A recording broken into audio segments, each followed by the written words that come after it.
Hello, and welcome to Optimum Solutions Educational Webinars. My name is Susan Warren, and I'm a member of Optimum Solutions support team. I'll be your host for the educational webinars.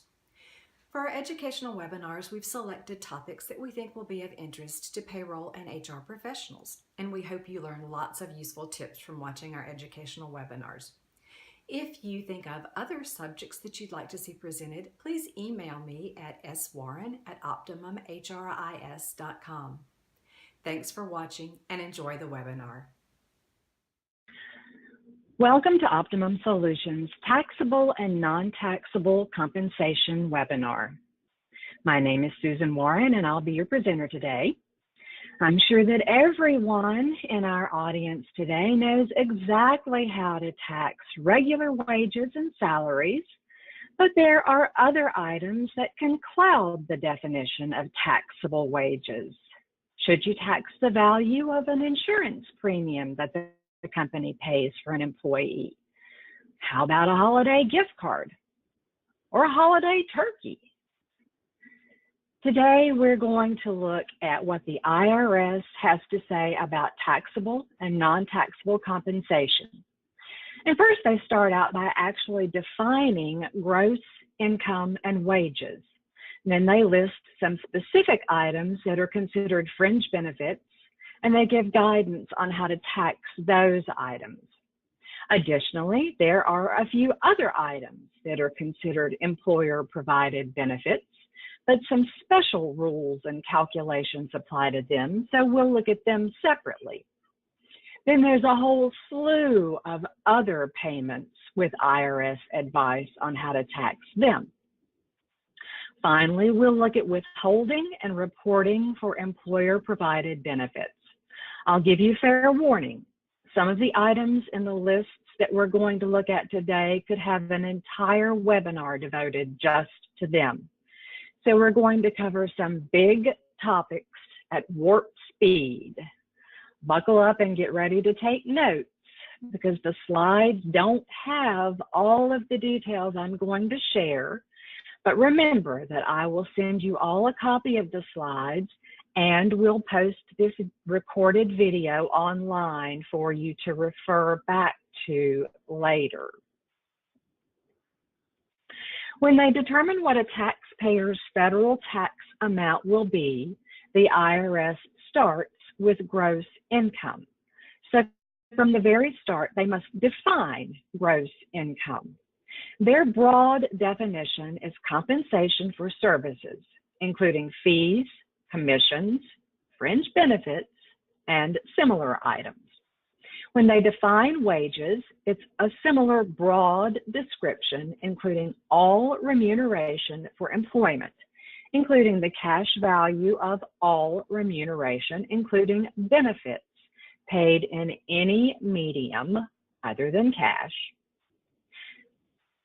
So, what they are loosely saying is that any wages and benefits, no matter what you call them, are generally included in income and are subject to income and employment tax withholding, deposit, and reporting requirements, unless the Internal Revenue Code says otherwise.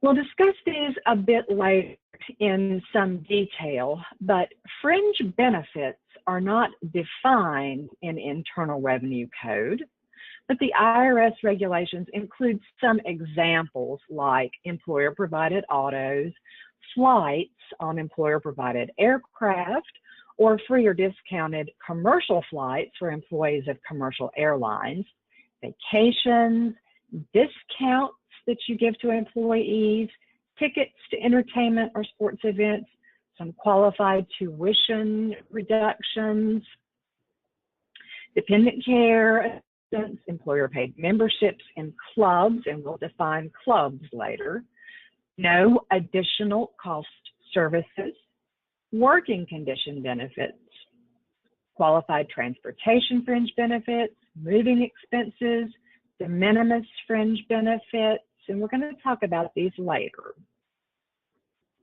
Generally speaking, when compensation is taxable, it is subject to federal income tax and the employer must withhold the tax from the employee's pay and remit it to the IRS, and it is subject to Social Security and Medicare as well as FUTA, and those taxes are normally referred to as employment taxes, and that's what I'm going to be calling them later on as we go through this today.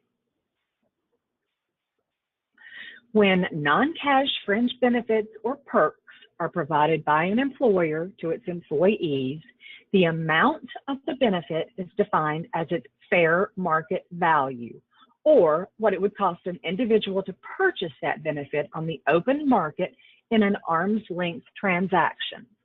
And that means that the relationship between the employer and the employee's subjective perception of the value of the benefit, or the actual cost of the benefit to the employer, should not enter into the calculation of the benefit's fair market value. So to do the math, the amount of the benefit the employer must include as income to the employee is the amount by which the fair market value exceeds the amount the employee paid for the benefit after taxes, plus any amount the law specifically excludes. So here's our equation. The includable fringe benefit amount, the IFBA, is equal to the fair market value minus the employee paid amount plus the amount excluded by law. There are some special calculation methods for some other non-cash fringe benefits like group term life insurance and personal use of autos that we'll look at in just a little bit that are calculated differently. Now, certain employer-provided fringe benefits are specifically mentioned in Internal Revenue Code and tagged as taxable or non-taxable. So let's look at a list of Internal Revenue Code defined non-taxable fringe benefits. No additional cost services. An example of that would be a hotel employee who stays at a company-owned hotel for free, where space is available while he's on vacation. Qualified employee discounts. Now, certain conditions apply, like the discount can't be greater than 20%. And this does not apply to real estate or investment property like stocks, bonds, or currency. Working condition fringe benefits. This would be business use of a company car or airplane, a chauffeur or a bodyguard provided, or dues or membership fees, subscriptions to business periodicals, job-related education, quite a few other working condition fringe benefits. De minimis fringe benefits are where the value is so small that to account for it would be unreasonable, and the frequency is occasional. Coffee and donuts, holiday turkeys, occasional use of the company copier, occasional tickets to sporting events. A gift certificate is not de minimis. Its value is easily determined, and accounting for that is not difficult. Gift certificates are taxable, period. Identity protection services are non-taxable benefits. Certain qualified transportation benefits are non-taxable. Now, this is an area that we could probably devote an entire webinar to. So if you need more information on transportation benefits, you can contact me. If an employer operates an athletic facility on premise that is substantially for the use of employees and their families, that is a non-taxable benefit. Qualified retirement planning services that employers provide to their employees and their families are usually considered non-taxable benefits. This is where an employer offers a retirement planning that is linked to a 401k or a 403b simplified retirement plan, but not a 457 plan. Qualified moving expense reimbursements are typically non-taxable.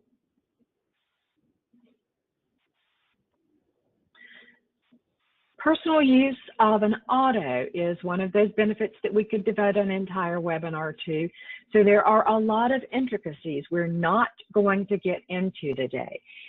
It's one of the most common fringe benefits provided to employees, and the basics are, number one, when the vehicle is used for business and the value of the use is excluded from income as a working condition fringe benefit, it's non-taxable. And number two, all other use, that is personal or non-business use, is generally considered taxable income to the employee. Now, there are some exceptions. De minimis use for infrequent, brief, personal side trips. For example, a traveling nurse is using a company vehicle. She stops by the dry cleaners to pick up her laundry when she's traveling from one business trip to another business trip. That would be de minimis. Also, there are qualified non-personal use vehicles where the company vehicle is specifically designed so that it renders them impractical for personal use. An ambulance, a hearse, a school bus, an emergency vehicle like a police car or a fire truck. If those vehicles are used for personal use, that is not considered taxable. Automobile salespeople are also allowed to drive demo vehicles under the working condition fringe allowance. Now, there are some special rules and special record keeping for this, so be careful here if you pay auto salespeople. You, as the employer, may choose whether or not to actually withhold federal income tax on the value of personal use of autos. You don't have to treat all employees the same way, but you do have to notify employees of your intent not to withhold by January 31st of the tax year, or within 30 days of the date the employee gets the vehicle, whichever is later. And you can change your decision about not withholding, but you have to notify the employee in writing.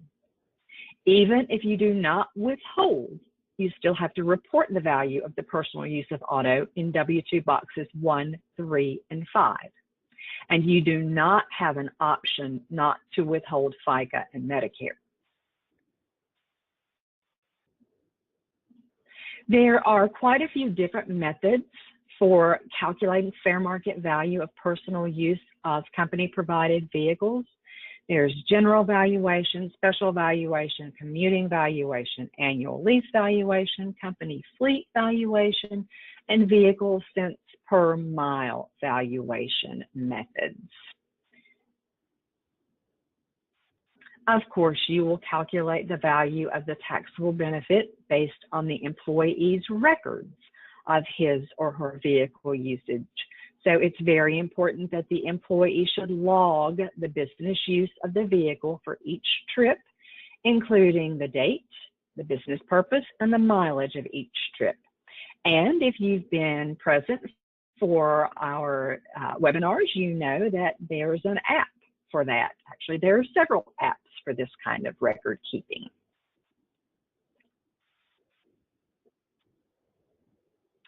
I don't know how many of you this will apply to, but there are also taxable fringe benefits that apply to company-owned aircraft when employees use them for personal use. Also, employees of commercial airlines who fly space available or standby for personal use should be taxed on 25% of the value of the fare. Earlier, I told you that employee discounts are generally non-taxable benefits, but here are some exceptions. Residential or commercial real estate bought for any purpose, personal property of a kind normally held for investment like stocks, bonds, or currency, discounts on property or services sold primarily to employees and their families, such as through a company store, discounts on the sale of services that exceed 20% of the sales price to customers who are not employees, discounts on the sale of goods that exceed the gross profit percentage earned on the goods when sold to customers who are not employees, and discounts provided to an employee by another employer under a written reciprocal agreement with the employee's employer. Club dues may be a working condition fringe benefit as long as the employer can exclude the club dues or reimbursements from the employee's income to the extent they are business related and the employee substantiates the business portion of them. And if you don't go to the trouble to have the employees substantiate the business portion of club dues, then 100% of the club dues must be included in taxable income. And clubs are country clubs, golf and athletic clubs, airline clubs, hotel clubs, and clubs operated to provide meals under circumstances that are conducive to business discussion.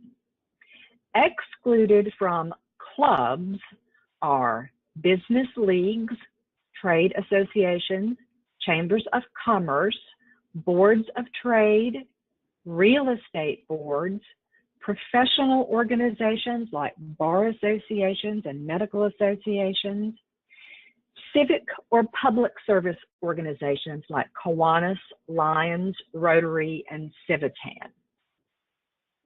Now, there was also an exclusion for emergency responder benefits up to $30 a month or $360 a year prior to 2011 that some of you may be familiar with. That was for qualified payments made by state or local governments to a member of a volunteer emergency response organization for services performed. But that was done away with in 2011. As far as additional employer-provided benefits, probably the most popular one is life insurance, and the most common type there is group term life insurance over $50,000. Not only could we devote an entire webinar to this topic, we did, and it's available for on-demand viewing. So we're not going to get into how you calculate the value of this benefit again, but here is the uniform premium table published by the IRS that's used in that calculation for that taxable benefit. There's also whole life insurance, and depending on whom the beneficiary is, that may be a taxable benefit to the employee. Split dollar life insurance plans are where both the employer and the employee pay jointly on the purchase of life insurance. So also in this case, depending on the economic benefits to the employee, this may result in a taxable benefit. Moving expenses, another large topic, can have tax implications when an employer contributes. Generally, if an employer reimburses an employee or pays a third party directly for moving expenses that qualify for a tax deduction, the amount reimbursed or paid is not included in the employee's income. All other amounts paid or reimbursed must be included in income and are subject to federal income tax and employment taxes. There are tests that must be passed before moving expenses can be considered qualified as non-taxable fringe benefits, and only some expenses are deductible moving expenses. If your company pays relocation expenses, familiarize yourself with these specifics or work with a relocation consultant to make sure that your reporting is done correctly. Employer-paid education that is related to the employee's current job is excluded from income as a working condition fringe benefit. So the courses must not be necessary to meet the minimum education requirements of the current job, and the courses must not be taken to qualify the employee for a promotion. The education must be related to the employee's current job and must help maintain or improve the knowledge and skills required for that job. Non-job related education assistance that can be excluded from taxable income is limited to $5,250 a year, and other rules do apply. So check into that. Since July 1, 1992, group legal service payments are included in taxable income.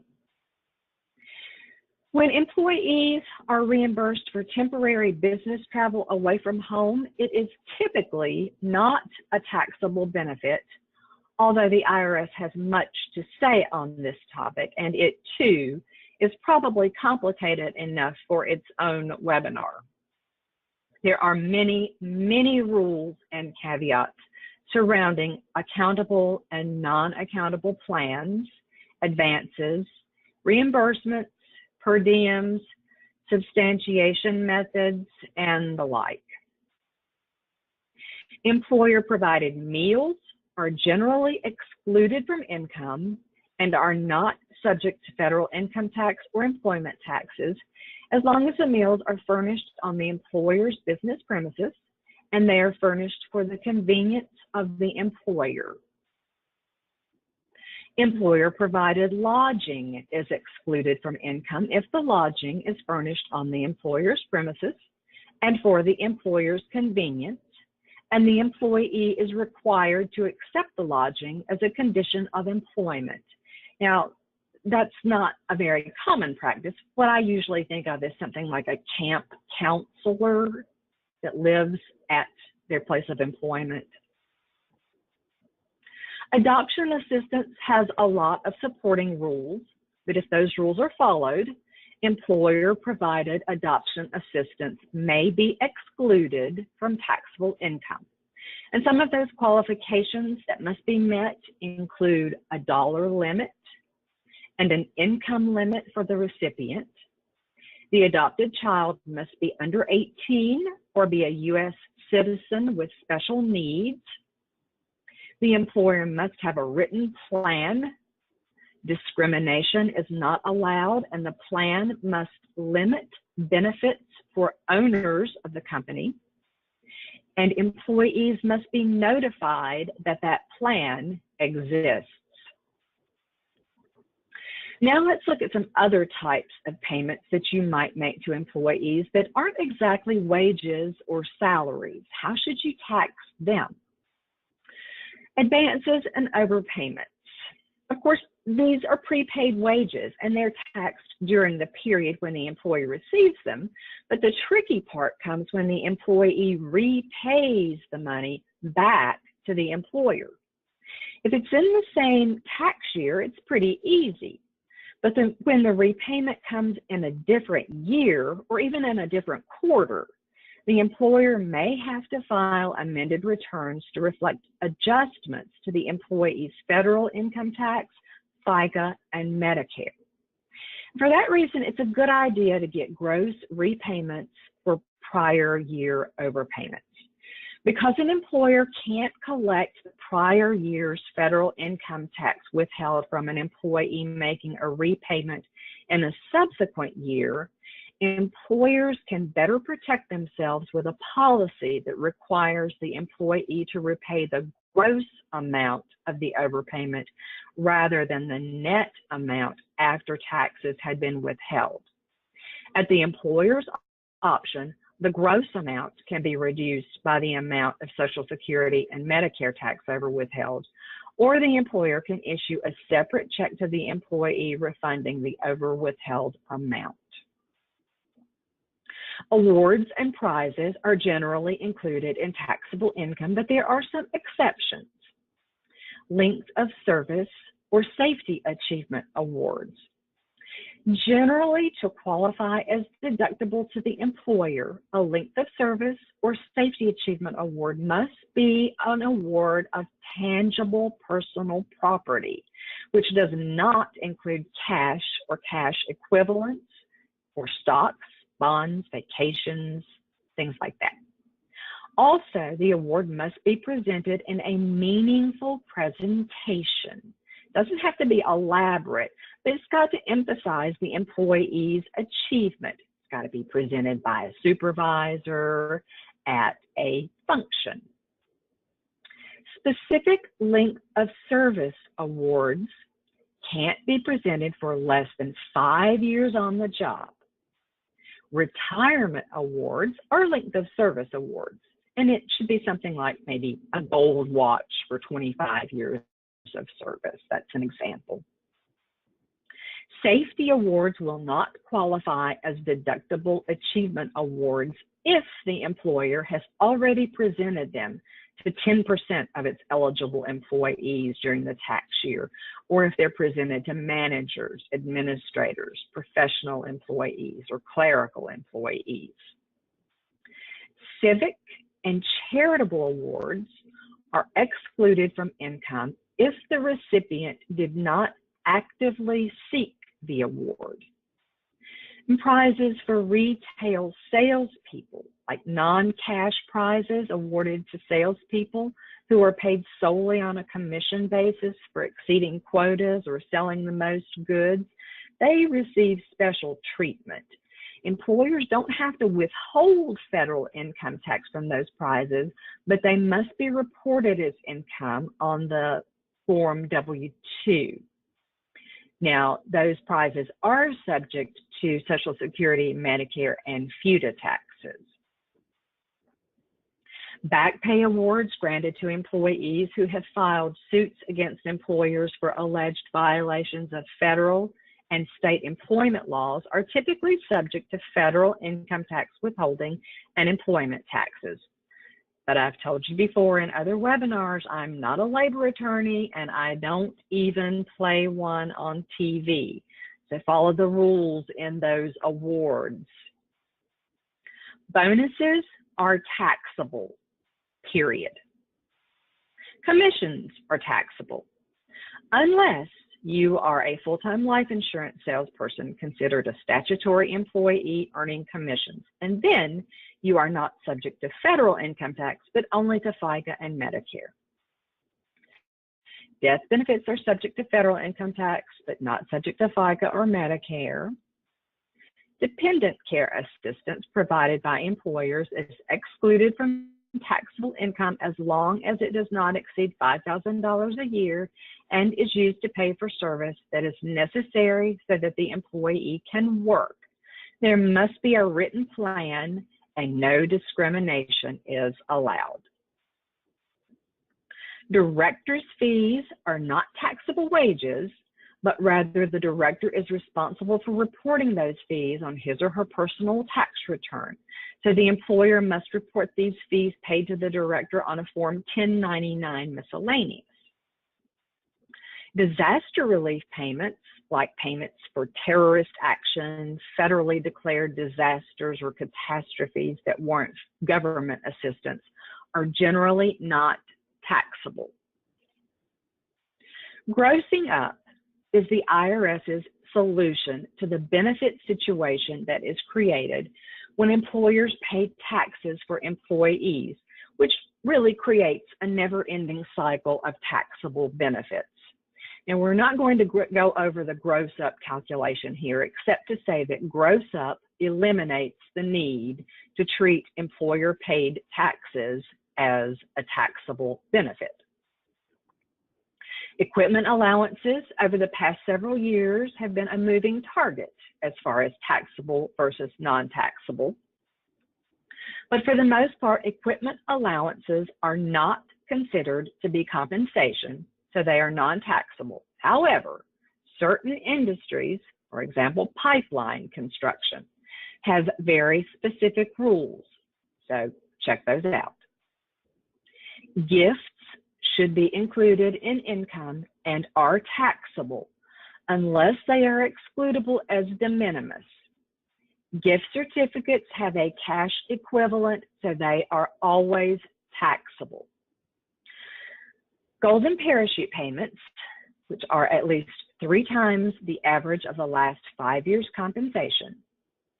They're provided to key executives who are terminated by new corporate owners, and they are wages and they are taxable. Any payment in excess of the 3 times the average of the last 5 years' compensation is also subject to a 20% excise tax, which should be reported on Form W-2 with code K in box 12.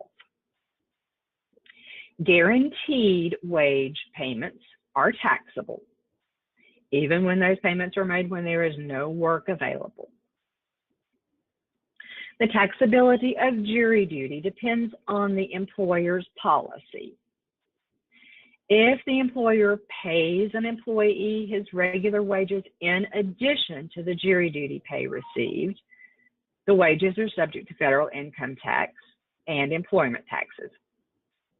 If the employer pays an employee the difference between the employee's regular pay and the jury duty pay, only that difference is subject to federal income tax and employment taxes. If the employer pays an employee wages for time spent on jury duty, but requires the employee to turn over the jury duty pay to the employer, only the difference between the amount paid and the amount turned over is subject to federal income tax and employment taxes. And in that case, the employee may deduct the amount turned over on his or her personal income tax return. Leave sharing plans where employees might donate their earned PTO hours to other employees. Now, how does that work? Well, it's pretty straightforward. If you donate hours to the pool, you don't get any special credit, no tax break, no charitable contribution benefit, etc. If you use hours from the pool and get paid for the time off, you earn wages for those hours, and that wage is taxable. Loans to employees are often low interest loans.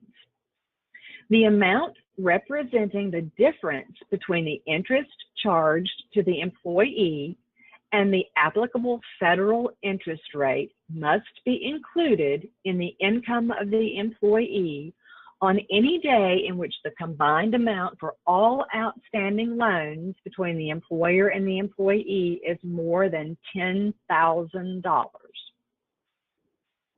The taxable amount is not subject to federal income tax withholding, but must be reported on Form W-2. The taxable amount is subject to Social Security, Medicare, and FUTA taxes. If the employer forgives the debt, or for any other reason the employee is not expected to repay the loan, then the entire balance of the loan becomes income subject to federal income tax and employment taxes in the year the debt is forgiven. Let's look for a minute at military pay. Differential military pay is compensation paid to employees while they are on active military duty and is subject to different tax rules depending on the type of tax and the length of the employee's service. There are a lot of very specific rules about how to treat differential military pay that you need to investigate if you're going to make these payments. Outplacement services might be provided by employers when there is a layoff or a reduction in force. And this would be considered a working condition fringe benefit and normally would not be taxable. Retroactive wage payments are wages and should be taxed at the time they are made. If you have employees who carry large sums of money or jewelry, or who have access to confidential information or national security, security, including chauffeurs and bodyguards, that you provide for them is not considered a taxable benefit. Severance or dismissal pay provided to employees because they were terminated involuntarily through no fault of their own is considered income and is taxable at a supplemental rate. Stocks and stock options could be another webinar. If you're paying employees with employer stock as compensation rather than paying them with cash for services rendered, the fair market value of the stock when transferred to the employee is wages subject to federal income tax and employment taxes. If employees can opt to purchase company stock for favorable tax treatment, there are a lot of details that must be adhered to in your company's stock option plans. There's also special reporting for the different types of plans. Lots of considerations for you here. Strike and lockout benefits paid by a union to its members to provide them with money to pay bills during the strike generally are not wages and are not subject to taxes. However, if the union pays members an hourly wage for picketing activity, those payments are taxable wages. Supplemental unemployment benefits have to do with collective bargaining agreements, and they can differ according to the specific union. Usually, but not always, in these cases of payments made to laid-off employees, the benefits are excludable from federal income tax, but not from Social Security, Medicare, or FUTA. There is much to be said on tips, but in a nutshell, tips are wages. Employees who earn more than $20 in tips in a month must report the tips to the employer. Tip income is subject to federal income tax, FICA, Medicare, and FUTA. Uniform allowances are usually considered a working condition benefit and are not taxable wages.